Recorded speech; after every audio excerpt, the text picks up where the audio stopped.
Hi friends, ఇవాళైతే మనము భారత సైన్యం ఆపరేషన్ సింధూర్ ప్రారంభించిందని బుధవారం తెల్లవారుజామున భారత ప్రభుత్వం ప్రకటించింది.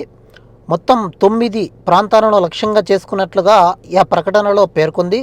మంగళవారం అర్ధరాత్రి 1:44 ఆపరేషన్ సింధూర్ పేరుతో పాకిస్తాన్లోని ఉగ్రవాద స్థావరాలపై భారత సైన్యం మెరుపు దాడులు చేపట్టింది. పాక్ ఆక్రమిత కాశ్మీర్తో పాటు పాకిస్తాన్లోని ఉగ్ర మౌలిక సదుపాయాలను ధ్వంసం చేసింది. భారత్పై సీమాంతర ఉగ్రదాడులకు కుట్ర పన్నినట్లు భావిస్తున్న మొత్తం 9 స్థావరాలపై దాడులు చేసింది.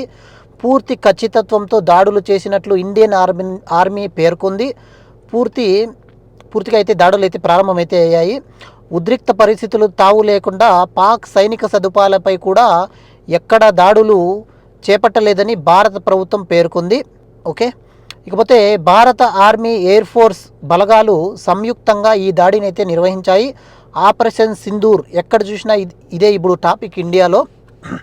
ఏ వాట్సాప్ స్టేటస్లు ఓపెన్ చేసినా కూడా ఆపరేషన్ సింధూర్. భారత సైనికులు అయితే భారత ఆర్మీ అయితే చాలా కష్టపడుతున్నారు. పాకిస్తాన్ మీద ఖచ్చితంగా మనకు ప్రతీకార చర్య ఉంటుందని మునుపే మనము ఊహించాము. అదే రీతిలో ఇప్పుడైతే భారత్ ఆపరేషన్ సింధూర్ రూపంలో పాక్పై విరుచుకుపడుతున్నాము.